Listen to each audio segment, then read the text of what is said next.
Hey folks, Femme Fatale here. Welcome to my thoughts and review of the Charmed Reboot, which premiered on the CW this past Sunday. Oh my. There's a lot we're going to have to unpack here because this isn't going to be your traditional I liked it or didn't like it kind of review for Charmed. Unless you've been under a rock, you know that this Charmed reboot has been a topic of controversy for the past year, ever since it was announced. The showrunner of Jane the Virgin, Janie Erman, had announced that she would be part of this reboot. The pilot and the spec were written by two women, Jessica O'Toole and Amy Reardon. And so the new take on this Charmed reboot would be that it would be casting three women of color, right? So we know that the original Charmed aired on the CW. It was one of their longest running series. And so that ran from 1998 until 2006, which was about the power of three. It was three sisters, the Hallowell sisters, Prue, Piper, and Phoebe, right? Shannon Doherty, Alyssa Milano, Holly Marie Combs. Shannon Doherty left after the third season, and then she was replaced by Rose McGowan, who played their long half-sister, Paige. I'm going to be real. I did not like Paige. I pretty much kind of stopped watching Charmed after Rose McGowan came on because I just didn't feel that she had that energy. I mean, whatever you can say about Shannon Doherty, I know she's not someone, you know, who's perceived to be the nicest person, but I actually feel that her bitchiness kind of served Prue, right? Because, you know, she was the oldest sister and kind of holding the family together. And then after she left and then Paige came on, I just really wasn't that interested. And a lot of the stories were just kind of going over the place. They were kind of biting off of Harry Potter with this magic school. Okay, anyway. So this new reimagining of the Charmed reboot, as Jenny Erman had announced last year, they said that this new twist would be that they would be focusing on three women of color, right? So from what we know, Melanie Diaz, who is a Latina actress, you've seen her in Fruitvale Station, was cast as one of the sisters. So she was the first person they cast. And then they pretty much auditioned and looked for two other sisters. You had Madeline Mantock, who a lot of fans know from Into the Badlands, and Sarah Jeffrey, who played J-Lo's daughter on Shades of Blue, right? Now, here's where it gets messy. Because of the casting of Melanie Diaz, right? And also the casting of the actress who played their mother, she is also a Latina actress, people were led to believe, and I'm going to say led to believe, that these three sisters would be Latina, right? So that was what a lot of fans were running with. They were like, oh, so not only are they women of color, they are Latina. And with the casting of Madeline Mantock and Sarah Jeffrey, you know, people thought that they were Afro-Latina. So that was what a lot of people were thinking. They were excited because we know that the representation of Latinx characters and Latinx-led shows, you know, aren't that much. We've got Vida, which, you know, just ran the first season on Stars. They've been renewed. They'll be back. We do have Afro-Latina leads in Pose, Jane the Virgin, as I mentioned. But as far as like the major networks, you know, not that much. We have Narcos on Netflix. So yeah, I can understand why people were very excited that we would finally get specifically the representation of Afro-Latinas, right? Because we know in Hollywood, when it comes to the representation of Latinos or Latinx characters, there's a certain casting preference, right? And Gina Rodriguez, who is Afro-Latina herself, she's you know, currently shooting the Suits spinoff, and she's been an OG in the industry for years. This is a woman who's Afro-Cuban, but all the roles that she has played, she has always played Black women, African-American women, but rarely gets the chance to play her actual identity in Afro-Latina, right? So you can be Black, you can be Latino, but you cannot be both, right? And we can see it with Zoe Saldana, Laz Alonso, Christina Milian. There's lots of information online where you can find interviews with Afro-Latino, actors that have said that they only can, play African American or Black characters. But when they try to audition for Latinx characters, they can't, right? Because, you have to look like Sofia Vergara, or you have to look like Gina Rodriguez. Like, there's a certain look. You can, if you have the long hair, you can have the brownish caramel skin, but you can't have the kinky hair, right? Yaya DaCosta, right? Who's on, I believe she's on Chicago Med on NBC. She is Afro-Brazilian, I believe, right? I don't know that she's ever had the opportunity to play Latino roles. And actually, if you do a Google search, I believe she talked to Huffington Post about that too. So there's been this fight. There's two fights going on. One fight is for more Latino representation. And then more specifically, the other fight is the anti-Blackness, right, within the Latino community, that even though the Latino community is comprised of people of color, Black Latinos are rarely represented, and Afro-Latino actors in Hollywood can barely audition for Latino roles themselves, right? So going back to Charmed, we were led to believe, hey, you hired these two Black mixed race actresses. People assumed that they were Latina. People were going. I believe one site had said that Madeline Mantock was Afro-Dominican, and seeing as Sarah Jeffries had just played J-Lo's daughter on Shades of Blue, again, they assumed that they were Latina. They assumed that she was Latina as well. And then the ish hit the fan, right? We had the TCAs between that and New York Comic Con. More information started coming out where we realized that Madeline Mantock and Sarah Jeffries are not of Latina descent. Sarah Jeffries is Canadian Black, and she's Black, white, and I think Native American, right?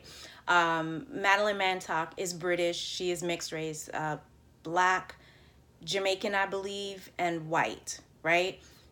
So all these things were coming out with the roundtables, with the actresses, with the interviews, with the showrunners. And of course, this hit Twitter and people were not happy, right? And then of course that caused this big debate, right?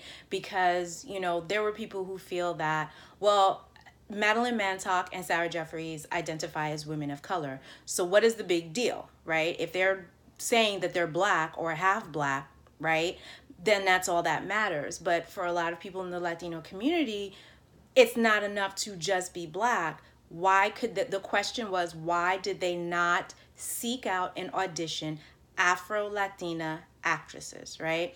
Now, what I'm seeing is, or at least what I've been witnessing, is a lot of backpedaling and trying to clean up the mess by the creators and the producers of Charmed. And I want to make something clear. I do not blame the actresses. Madeline Mantock, I've known her from, Into the Badlands. She's a lovely young woman. I follow her on Twitter. Sarah Jeffries did good work, on Shades of Blue. I watched the first season, but I thought she was really good. Melanie Diaz is super talented. So again, I want to say, I do not blame the actresses. It's hard enough being an actress of color. You're going to find work where you can get it, and particularly if you're going to be a lead and not the sassy best friend or fridged like what they did to Madeline Mantock on Into the Badlands, yeah, I would go for that role too. So I totally understand why these actresses would want these roles. I'm putting the responsibility on the creators and the showrunners, okay? So again, the three women that I mentioned at the beginning, Jenny Erman, who is the showrunner and creator of Jane the Virgin, and then also the two women, Jessica O'Toole and Amy Reardon, who are developing this show with her. It just seemed to me, at least this is how I'm feeling about it, I admire the fact that they are trying, as white women in the industry, they are trying to give more opportunities to women of color, because they could have easily just made Charmed another set of three white sisters, right? So 3 lost opportunities for actresses of color. So I give them points for that. Where I'm critiquing them is the fact that they did not sit down and do the work. Because, and I'm going to talk about Jenny Erman for a second here, okay? Because Jenny Erman is, like I said, the executive producer of Jane the Virgin. And for the most part, most of the roles that are Latino are actually played by Latino characters, right? So Gina Rodriguez, Jaime Camil, you know what I mean? The actress who, even Yvonne, I forget what her last name, who plays her grandmother, the actress who plays Jane's mother, all of these actresses, to my knowledge, you know, all these performers, to my knowledge, are of Latino descent. So clearly you had a sensitivity, and you knew that if you were going to adapt a telenovela for American television, that representation was important. My question is, why did they not put the same care and specificity in creating this reboot for Charmed? Okay. Now, again, if you cast Melanie Diaz, again, love her. You cast Melanie Diaz as the mother, as the sister, the middle sister. Then you cast a Latina actress to play their mother. So as far as I'm concerned, you had already made a decision that these characters were going to be Latina, right? So therefore, the other two sisters that you were going to cast should have automatically made it your imperative to seek out Latina or Afro-Latina actresses to round it out. That's just the way that I see it, right? And so I'm a little worried because it does feel that, and I'm not taking anything away from Sarah Jeffries or Madeline Mantock's talent. I am not doing that. What I am saying is that aesthetically, when you look at the three of them, you know, at first glance, again, people would just assume all three of them are Latina, right? Madeline Mantock has the loose curl. She has the paler skin. Sarah Jeffries, again, lighter skin, straighter hair. And then you put them together with Melanie Diaz, people will just automatically assume that they're a Latina. I have a problem with that, right? Because this is something, again, that we've been fighting in Hollywood, where, you know, a lot of Latino roles go to non-Latino actors, right? So if you have a little bit of color in your skin, if you're olive, olive complexioned, if your hair is straighter, if you have that, what I'm going to say, exotic or racially ambiguous look, right?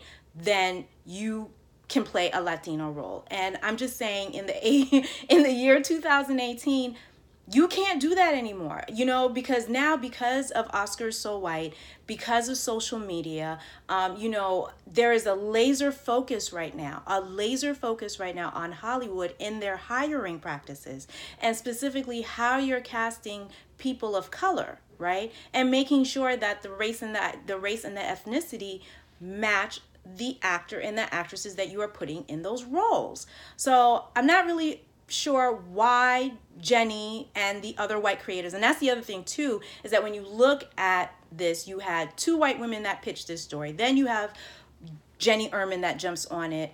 I did see a picture of the writer's room. They participated in the Show Us Your Room challenge, right? It was a hashtag that was created by a Black woman TV writer, just basically asking TV shows to be transparent in what their writers' rooms look like. And I thought that was a great challenge.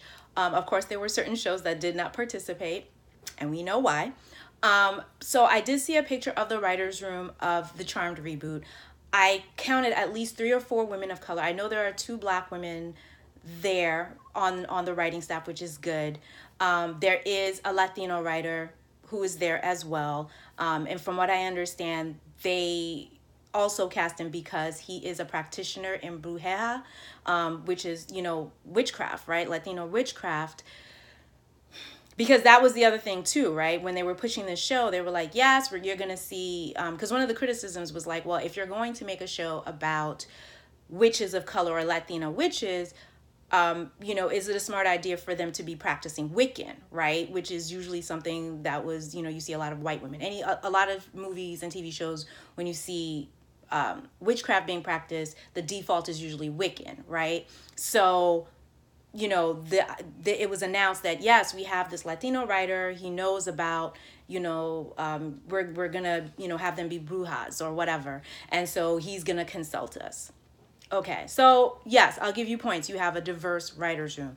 That's good. But again, the Latino community is holding you guys culpable because I'm gonna say this. I think the network really, and the producers, right? I'm gonna say the decision makers didn't really say anything until around the time that the show was gonna come out, right? So for months, if you do a Google search, Charmed, Reboot, and Latinas, you'll see quite a few articles that ran with that, right? And then it wasn't until the TCAs or some other event where Jenny Erman was like, well, I mean, Melanie Diaz's character is Latina, right? Because people were questioning, because now people were finding out the identities of Madeline Mantock and Sarah Jeffries to not be Latina.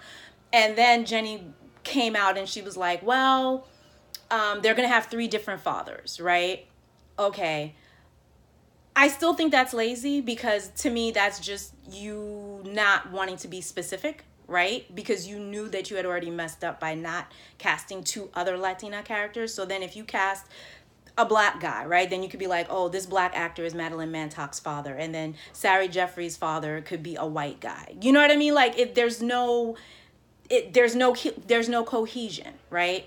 Again, you cast a sister, you cast a mother that were Latina. It was your responsibility to also cast 2 other Latina actresses. I'm sorry, Jenny Erman. I'm sorry to the people that are in charge of Charmed Reboot. But as far as the marketing of this show, and points for diversity, I mean, yes, you have 3 actresses of color, but I'm really hoping that other TV showrunners and studios are going to take this catastrophe as far as the casting. And I don't mean the ability. I'm just saying as far as the identities, okay?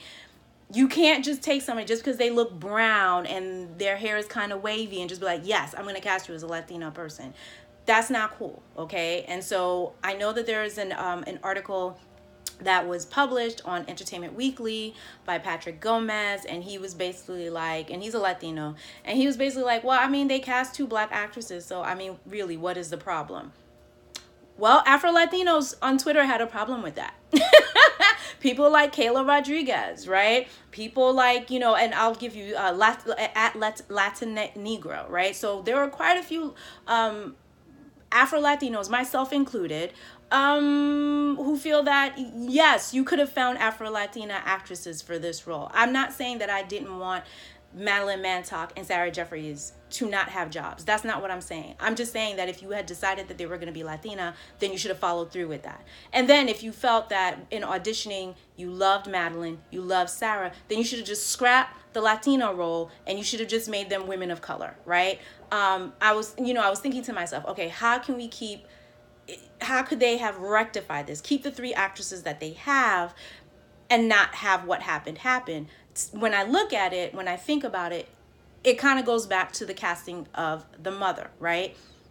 Maybe it would have helped if they had actually cast an Afro-Latina actress as the mother, because at least it would have covered 2 of the daughters, right? Because if she's part black, then that connects her to Madeline Mantock, and then that connects her to Sarah Jeffries, right? And if she's Latina, then, I don't know. I mean, at this point, I'm not really sure. It just seems to me, I understand the CW is trying to cater to a certain demographic, and they understand, I mean, clearly they're seeing all the conversations that are going on about diversity and about inclusion, but I feel like they should have done a better job, right? Okay, so all of this going on, and then I was like, okay, but let's watch the show. So now we have this reboot. Is the show any good? That was my question going into Sunday night. I'm like, all of this, we can talk about, how they dropped the ball and not casting Afro-Latina actresses and all of that.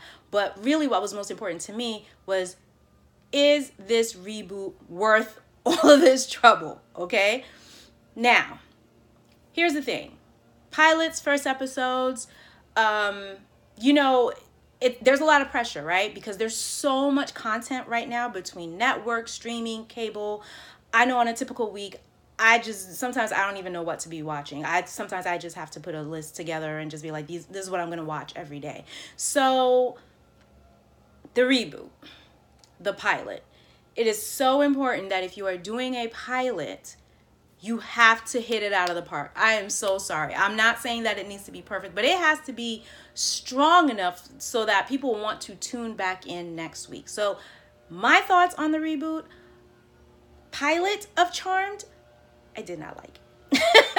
I didn't like it. And this has, again, I'm separating this from all the casting controversy a lot. I'm looking at the writing, right? Now, I think one of the things that, to me, has hurt this reboot is the fact that they borrowed too many elements from the original Charmed, right? Because I feel that if you're going to do a reboot, if you're going to take a show that was traditionally white cast and then repopulate it with people of color, then it needs to reflect that, right? It needs to be, again, specific and culturally specific to the actors that you have now cast in traditionally white roles, right? Okay. This Charmed pilot did not do that for me. I mean, really, I was just watching it and there was so much deja vu, right? The way the sisters meet, the way, I mean, the mother gets, there's no spoilers here. The mother is killed in the beginning of the episode. You know, the original Charm, they had lost their mother while they were little, right? They get a white lighter. They have a long lost half sister in Madeline Mantock's character, much like Rose McGowan's character from the original one. I was just sitting here like, what are y'all doing? Like, seriously. And again, I kept thinking to myself, if this show was led and created by actual Latino people, we would have gotten a much different Charmed. And as already, you know that I'm not really a fan of reboots. But again, I'm going to go to one day at a time, right? Not a fan of reboots or remakes. I'm not usually there for them. Usually they don't live up to the original. But I do feel that One Day at a Time is a good example of how you take a traditionally white show, flip it, and then make it for people of color, right? And a lot of that has to do with the fact that the creator of the One Day at a Time reboot is actually helmed by a Cuban-American producer and director, Gloria Calderon, right? So she's bringing her specific experiences as a Cuban-American to this show. Now, we can talk about the fact that, you know, there are critiques of One Day at a Time. Not saying it's perfect, because people are like, hey, you guys didn't even cast Cuban-American actors in the role. Yes, that is definitely a critique that we can talk about. I'm going to say, you know, at least they were Latino, right? But of course, we need to do better, right? Because I feel like One Day at a Time is a benchmark. And I feel that 5 years from now, the other shows that we'll get that have Latino cast and showrunners will, hopefully the goal is it'll be way better than One Day at a Time. You know what I mean? So yeah, I do feel that if you're going to do that, and I think the other thing too that is hurting it, because I'm looking at One Day at a Time and I'm looking at Charmed, and the reason why one of them is working and the other one is not, is also the fact that One Day at a Time came out in like the late 70s or 80s, right? It starred Bonnie Franklin, Valerie Bertinelli, and Mackenzie Phillips, right? So, you know, the only DNA that the remake really shares is that it's a single mother raising her kids, right? But the remake is a lot different. The mother in the remake is a veteran, right? And a military veteran who is suffering from PTSD. She has physical limitations. I believe it's her shoulder that's still needed rehabilitation. She has a daughter. If you watch the first season, her daughter had this beautiful story arc of her coming out, right? That we've had episodes about colorism, right? Which is something that is rarely talked about on Latino shows. And so, yeah, I feel like there was enough distance between the original One Day at a Time and then reintroducing it to a whole new generation on Netflix. You know, there isn't so much of that attachment. The problem with Charmed is the fact that you still have a very active fandom. And I'm going to get to the fandom in a minute of the original Charmed, okay? The fandom of Charmed is still up and kicking. It's particularly with social media. Now they can connect even more. If I remember correctly, the reruns are on Netflix. They also show the reruns on TNT. So, and all four of the actresses that played leads in Charmed are all on social media, right? And so speaking of one of the leads, Holly Marie Combs, who played Piper, when she heard news of the reboot, she was a little salty. She was a little salty. No, she was very salty, right? Because she felt that, hey, you guys are rebooting the show and you didn't even consult us, you didn't even come to us or whatever. And unfortunately, that was sort of like a signal boosting to the Charmed fans to harass the actresses that were then cast in this reboot, right? So we're seeing a lot of shenanigans and a lot of racism, right, from a lot, and I'm not saying all of them, but a specific group of original charmers, right? The OG charmers that are just coming out their face, harassing these actresses, just saying horrible and vile things. And I do not agree with that. Whatever you may think of the show, no, that is unacceptable. Okay, you can talk to me if you want to talk to me about how you didn't like the story structure or whatever, because I've had a lot of complaints about the writing. A lot of it felt like billboards, right? Because the first episode, it just felt like very Time's Up, Me Too, misogyny, patriarchy. And yes, these are things that we should absolutely talk about. And particularly when you're talking about a show that is dealing in witchcraft, right? Because that's very much a metaphor about women's power and patriarchy. Absolutely. And you're putting it in a supernatural realm, right? You can absolutely explore those themes, right? And that's the great thing about horror and, horror and sci-fi. And, you can explore these things in very fantastical ways. But yeah, that episode Sunday, it just felt like a PSA. It felt like a long running 45-minute PSA of Me Too and Time's Up. And I'm a woman and I was tired. I was like, okay, guys, yeah, I need to wrap it up. One more time, I just cannot, right? And another complaint that I'm going to say is that, and I said this on Twitter on Sunday, and it's not just Charmed that is guilty of this, but other shows, I'm not going to name them, but they know who they are. It really feels like sometimes these writers just go on Twitter and they just try to see what's the hashtag, what are people talking about, what are people getting upset about, what are people retweeting, and then and that's okay. I feel like as a creative, you should be able to get ideas for your shows and your movies anywhere, because it should reflect reality. What I'm saying is that you shouldn't just crib exactly what people are saying. Like, your characters should not be talking in hashtag. No, your job as a writer to actually write freaking dialogue. And so I just did not, whoever wrote that first episode, it was garbage. Dans la poubelle. I was not here for it at all. So oh Lord, I had this on my chest for the last couple of days, so you'll have to excuse me. But yeah, all this to say, I'm still trying to give this show a chance, right? Because again, we hardly have women leads in a show, particularly within a supernatural realm, and particularly on the CW, okay? Except for Black Lightning, you know what I'm saying? We do have, Black actresses like Candace Patton on The Flash, which is good, and Danny Nicolette, who plays her mother-in-law. That's great. So I'm willing to give this Charmed reboot another chance. I'm probably going to give it another 2 to 3 episodes. All I know is that if they're going to keep on with this knocking us over the head, where it's like, hey, PSA, here's this very special episode of Charmed where we're going to talk about misogyny or consent or whatever. I don't know. Again, going back to the demographic of the CW, maybe they need to speak in bold type in order to get to their audience. I just know that when I'm trying to watch a show about witches, I'm just trying to chill the fuck out, okay? As a woman of color, I already have to deal with all this stuff in realities. And when I turn on the TV, I just want to escape sometimes. So I would love to hear your thoughts. What did you think of the reboot? Do you think it's good? Do you think it holds up to the original? Are you going to go back and watch it again? Let me know in the comments, and I'll talk to you soon. Bye.